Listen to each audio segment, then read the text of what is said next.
I'm very pleased to introduce President Teresa Sullivan. President Sullivan took office last August, and the university community celebrated her formal inauguration 2 weeks ago. While these inaugurations are a tradition at American universities, and some aspects are standard, there is no single template.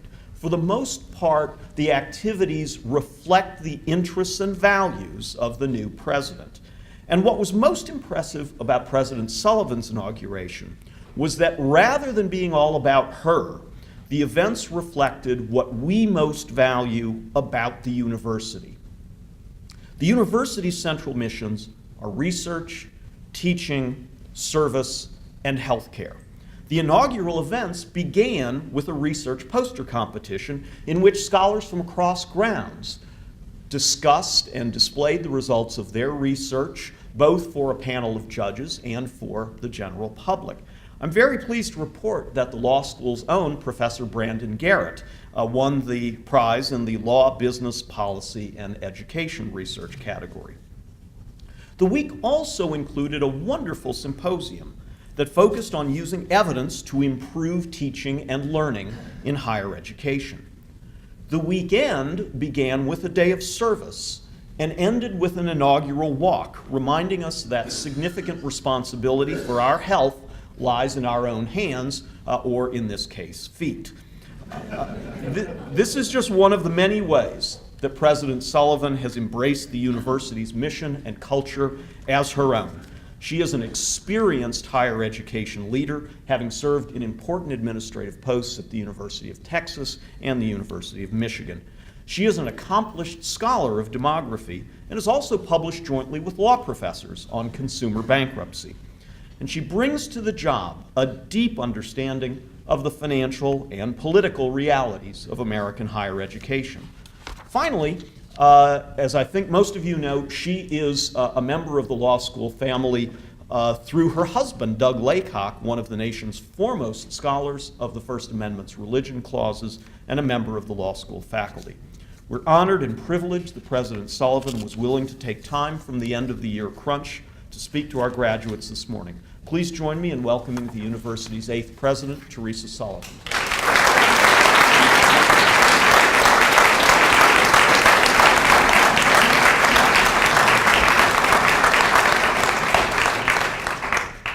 Well, thank you, Paul, and good morning, everyone. I'm really pleased to see so many of the law school alumni who have returned to grounds for your reunion weekend. 25% is a pretty impressive percentage. And I understand that we also have this morning some of the Law School Foundation employees, and I see some of my colleagues from the law school faculty, so I welcome you as well. If you ever wonder if I care a lot about the law school, you should know that in Carr's Hill in the master bedroom, one of the last things I hear before I close my eyes at night is take care of the law school.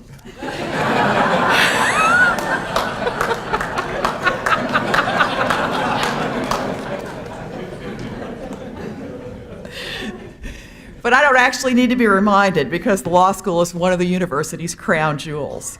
And your dedication as alumni and foundation leaders and faculty helps to keep that jewel shining brightly.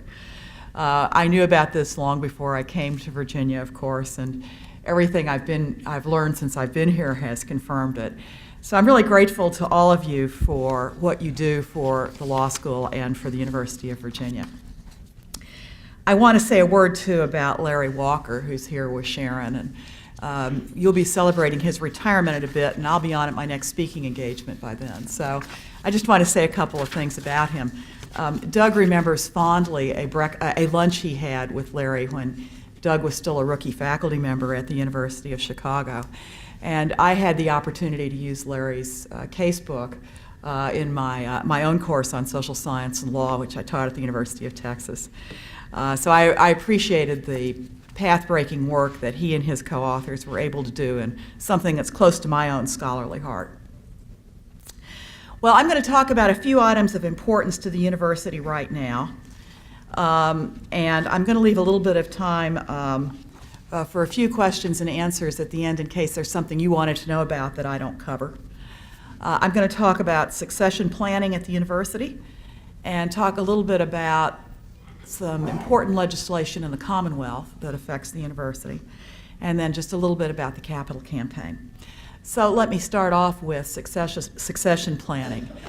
Of course, you know, the only thing worse than a retiring CEO is a new CEO, and so everybody is a little apprehensive about what kind of change there's going to be. I've made every effort to make the changes deliberate and transparent and not too scary this year. But one of the changes that I face, and was not of my making, is that both of my executive vice presidents are leaving at the end of the year. One of these is Leonard Sandridge, well known to all of you. Leonard's been the chief operating officer of the university. He has been at the university for 44 years, embodies a great deal of human capital and institutional memory, and has a vast portfolio. And so finding his successor is going to be very difficult. Leonard has agreed to stay on in a part-time capacity with me as a special advisor. For Leonard, part-time is at least 40 hours a week, and that's fine. So I will still have the advantage of that considerable institutional memory. I have deployed a search committee to look for Leonard's successor. That committee has been chaired by Carl Zeithamel, the dean of the McIntire School of Commerce.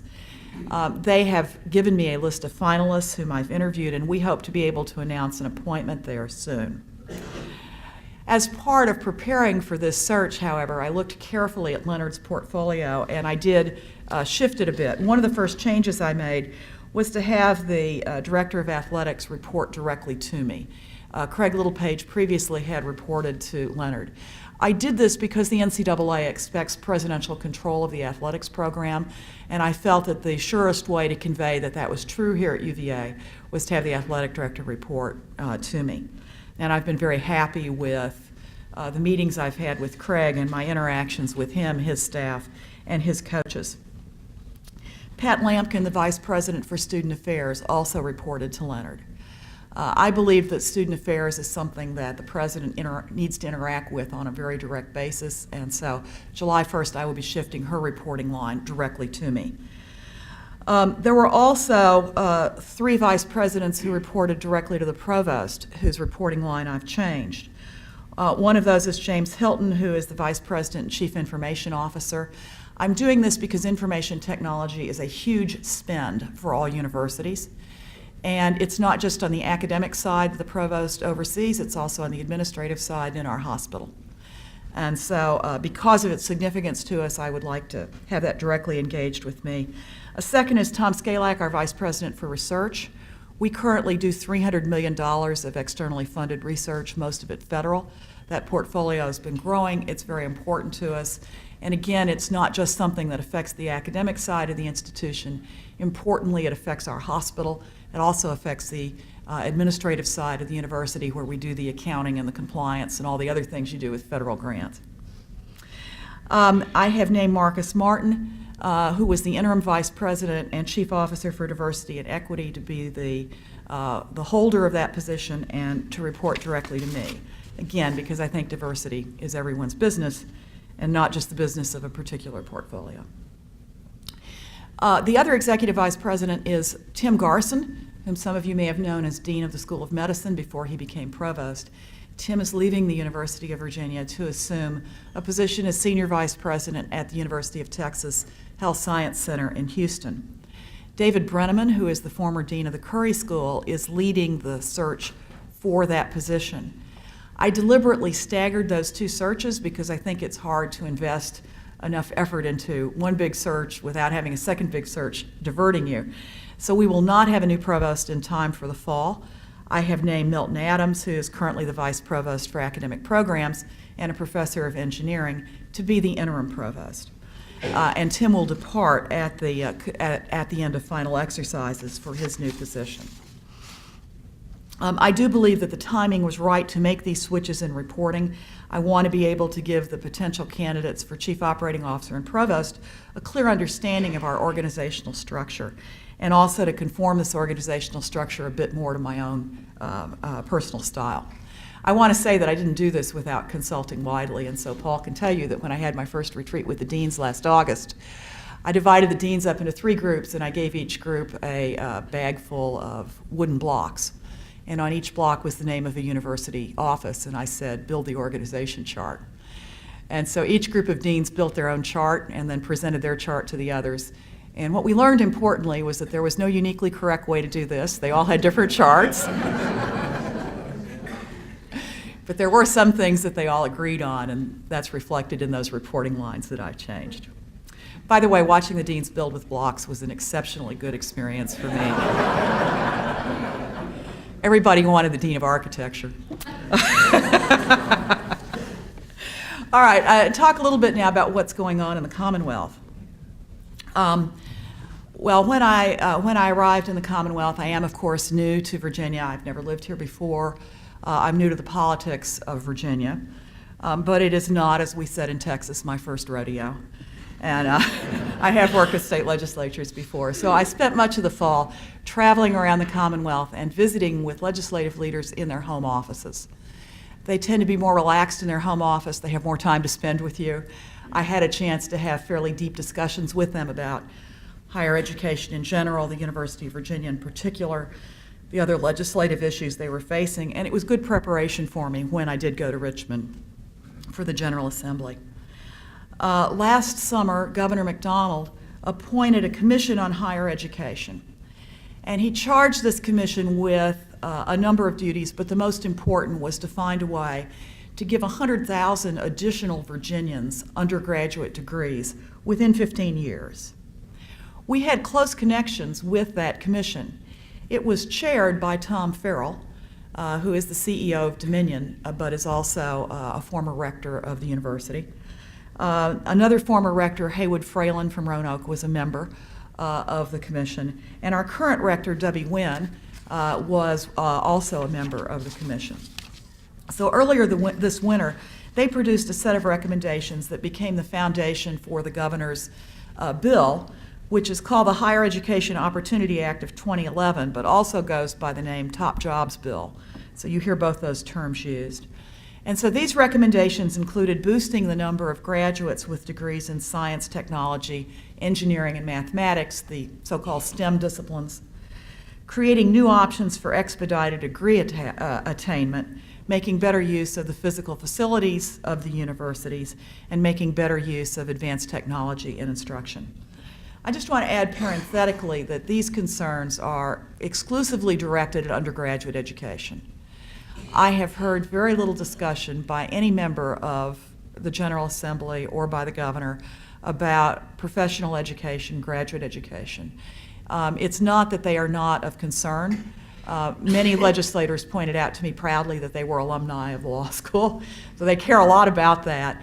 But I think that they see the big need right now being with undergraduate education. So in October, I drafted a white paper for this commission because one of my philosophies of legislation is that you can't beat something with nothing. And I wanted us to be forward with ideas first on the table because I think, as Paul says, that gives you a first mover advantage. And these ideas were pretty well received. We are prepared to increase enrollment in the STEM degrees, particularly in engineering. Our engineering school is the smallest of the engineering schools with whom we compete for students. And we would benefit from growing the engineering school a bit and from growing our faculty. Fortunately, we are bringing a spectacular new engineering laboratory building online in September, and that gives us the ability to expand. The governor would very much like for us to offer a 3-year bachelor's program. Our students would very much like not to take it.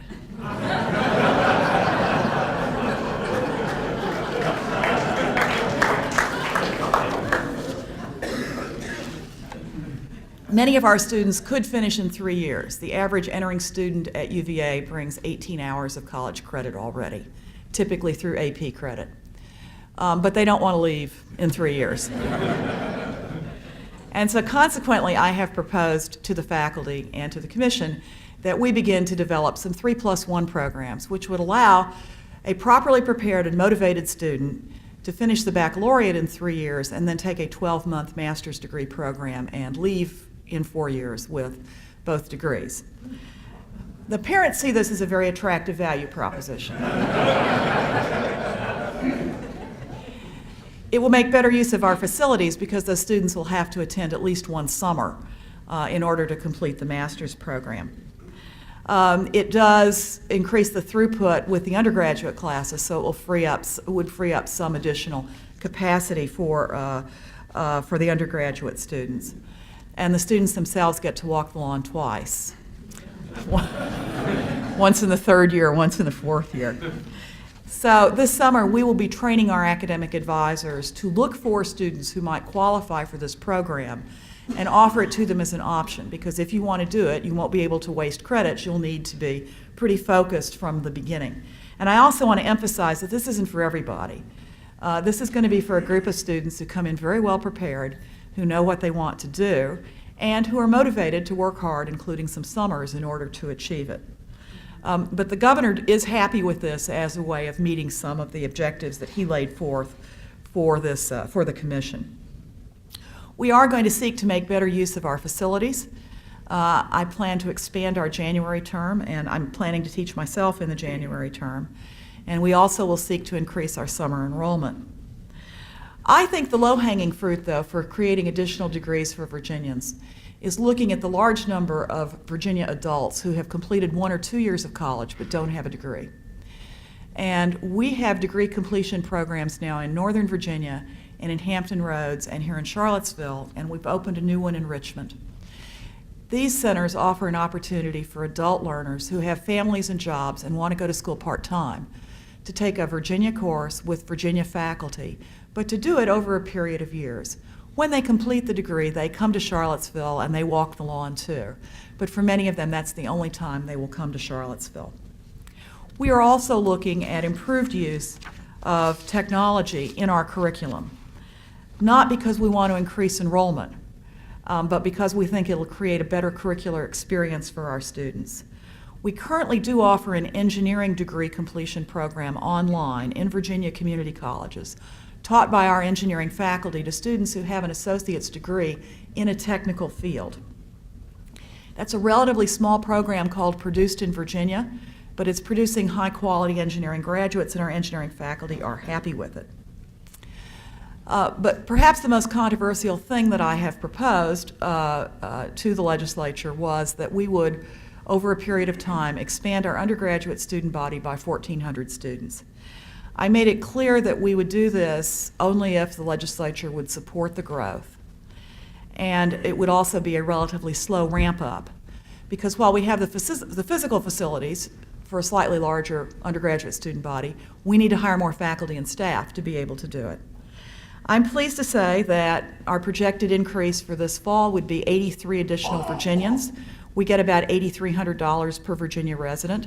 The legislature calculated carefully 83 times 8,300, and they added $705,000 to our appropriation to fund the growth. This is an excellent precedent. The legislature has not done this in the past, and we're very happy to have had them do it. So it will be a relatively slow increase, but one of the reasons I needed to do it was that our plan will create 980 spaces for additional Virginians. 4 bills that had been introduced into the General Assembly would have created 846 spaces, but they would have done it by creating a hard cap on the number of non-resident students we could admit. That's bad for us for a lot of reasons, including the fact that it's not a good experience for our students. One of the great things about being an undergraduate here on grounds is the great diversity of the student body. This year, for example, we have students from 130 countries on grounds.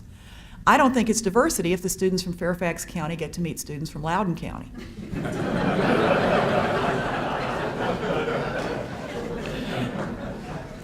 Fortunately, the legislators from Northern Virginia agreed with me and they withdrew their 4 bills. And so we proceeded with our plan, and they offered us some additional funding for it. So I'm very happy about that. Now, one thing I do want to say is that we will probably, in the interests of using our facilities better with these additional students, do some unpopular things. One of those will be classes on Friday.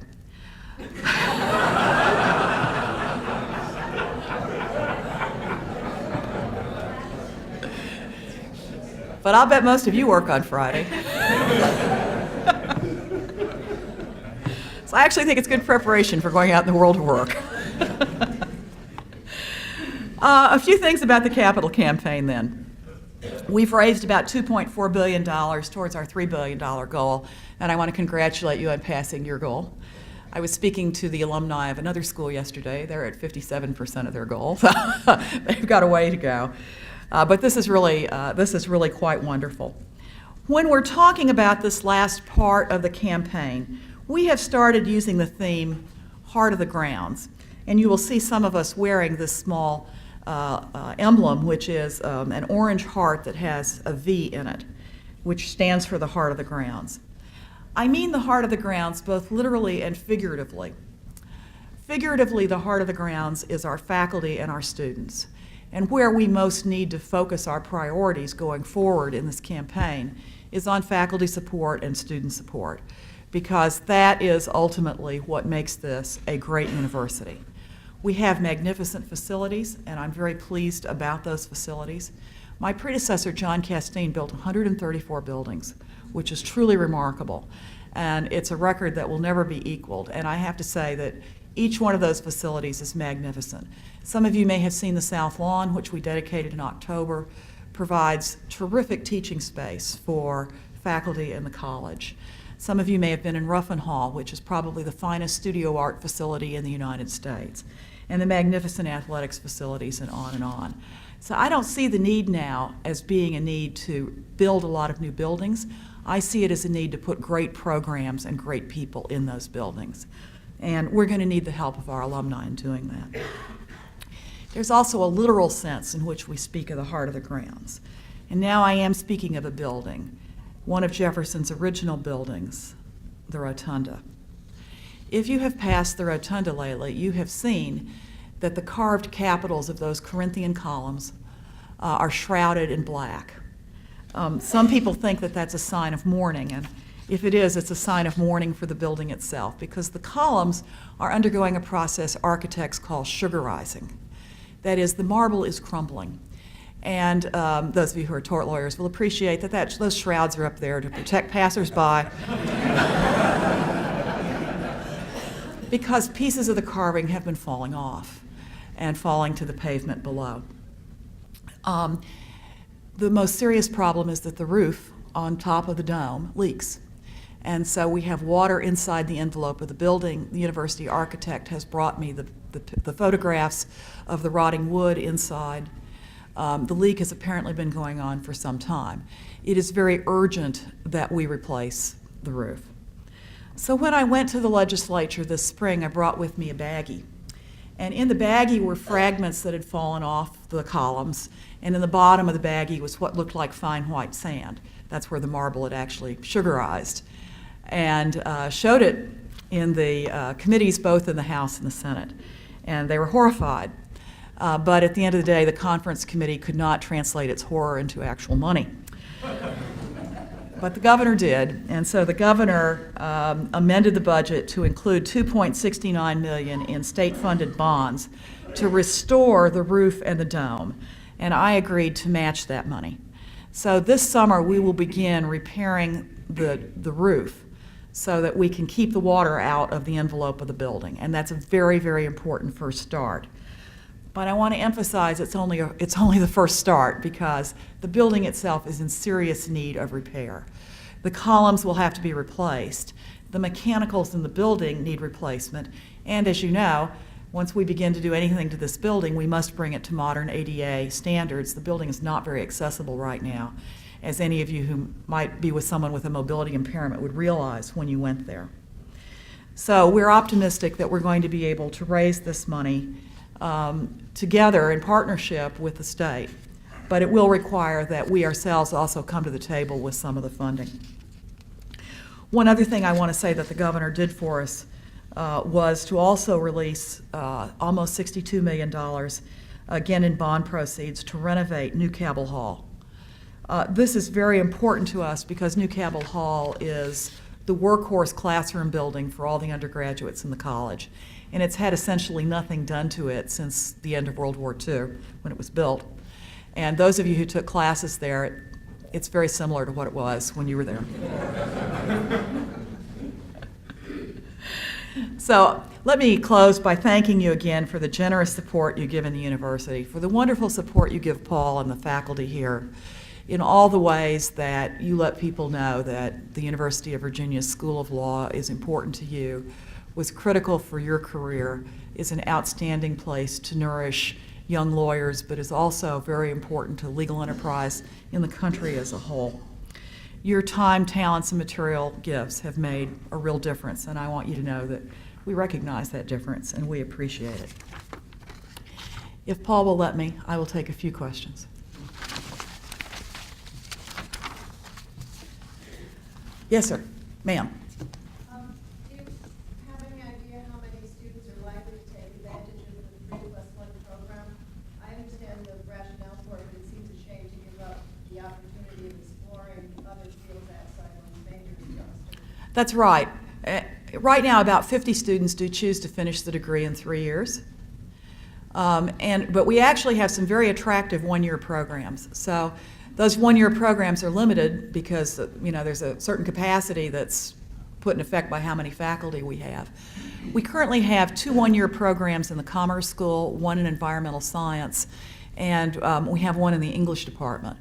And the faculty are looking at whether they would like to expand those. So I'd say the current capacity of those is probably 125 students, no more than that.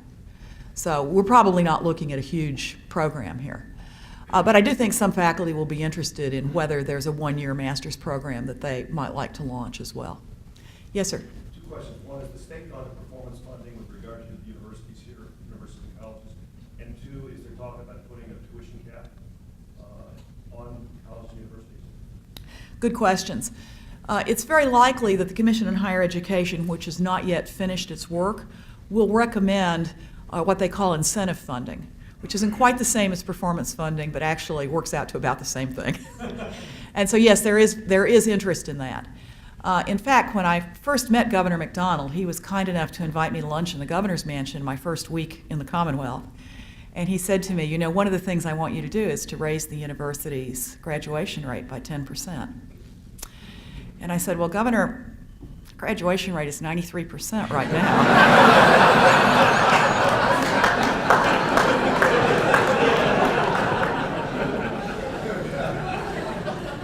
And he was gratified to hear that because his twin sons are first-year students.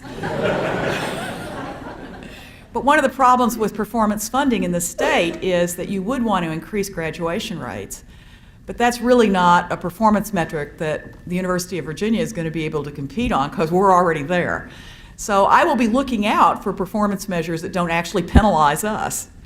But there are many schools in this state that have very, very low graduation rates. And I'm talking the low double digits. And so I can understand why the governor would want to increase graduation rates. So there's going to be this kind of tension that performance funding is almost necessarily going to be directed elsewhere than us. Is that a 6-year rate? That's a 6-year rate. Yeah, that's right. I should also just add, because I'm very proud of this, we also have the highest graduation rate of African American students of any public university in the country. And there was actually a study done by Bill Bowen, an economist who used to be the president at Princeton, about why we were so successful. And what they found was that we were successful because we expected students to graduate. And so if a student is having difficulty, we view that as a problem to be solved, not evidence that that student doesn't belong here. So that was very reassuring to me, too, before I came here to learn that. Your other question is about tuition cap. I would say that there is tremendous pressure on our Board of Visitors with respect to tuition, political pressure. And they are appointed by the governor. And there's a great deal of jawboning that goes on in the General Assembly about not raising tuition. But the General Assembly really can't have it both ways. They can't take the position that they'll continue to cut our appropriation, which is monotonically decreasing, and also say that we can't increase tuition. We are already a very efficient operation. U.S. News and World Report puts about 25% of their ranking of undergraduate programs on the amount of money you spend per student. Because to U.S. News and World Report, it doesn't matter if you spend it well, it just matters if you spend it. And so although we rank 24th overall in quality of undergraduate program, we rank 64th in spending per student. And those 40 rank point differences are a pretty good idea of how efficient we are. So we will continue to look for efficiencies, of course, but at the margins, we're going to end up having to raise tuition if we can't get the money from the General Assembly. And realistically, all of you understand the political climate we face here. I don't think that we're going to see the Commonwealth come back to the table in a big way. Yes, sir.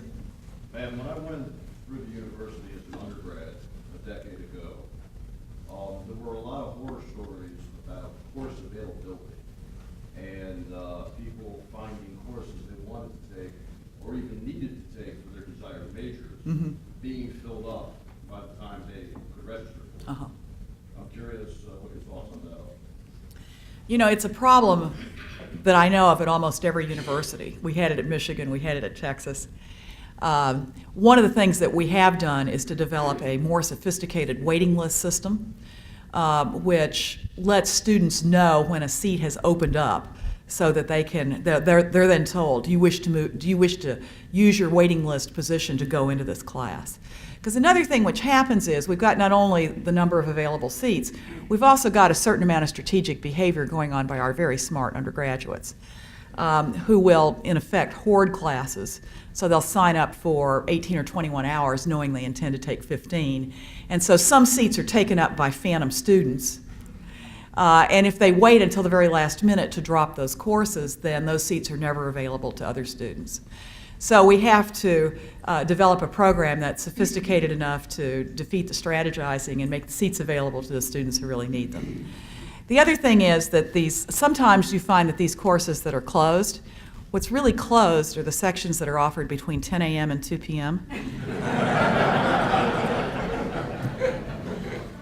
So sometimes we have to persuade students that, actually there are hours that occur before 10 a.m. that you could take a class in. But we are very conscious of this, and both the advisors and the deans watch closely for class availability. And when necessary, we'll open new sections if we have to.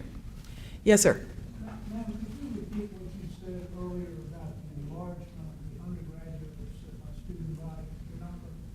Yes. So our plan is to enlarge the undergraduate student body by about 1,400 students, but over a period of between 4 to 6 years. So it will be a fairly long-range increase. And as I said, this fall we're talking about 83 new seats for Virginians. So it's a pretty slow ramp up. Yes, sir. Are all those additional spots going to go to Virginians eventually? No. One of the advantages of our plan was that it let us keep our 70-30 ratio. So there will also be non-Virginians admitted. But of course the General Assembly doesn't want to hear about them. They just want to hear about the Virginians. Yes, sir. Could you address a little bit maintaining faculty-student ratio in light of this plan increase? Right. So we are committed to at least keep the current student-faculty ratio or improve it if possible. And so in allocating the new faculty positions that we'll be hiring for, we are looking for the places that need the greatest help right now. The largest single major in the college today is biology. We're actually in a position where I could not offer one more biology laboratory. I just don't have any personnel to do it. So biology is a very likely place that we'll make some early hires.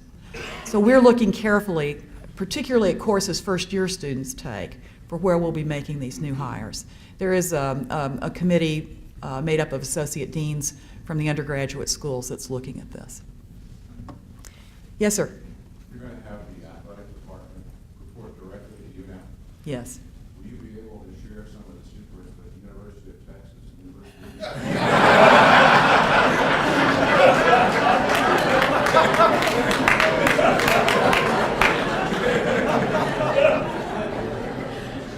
Yes, that is one of the advantages.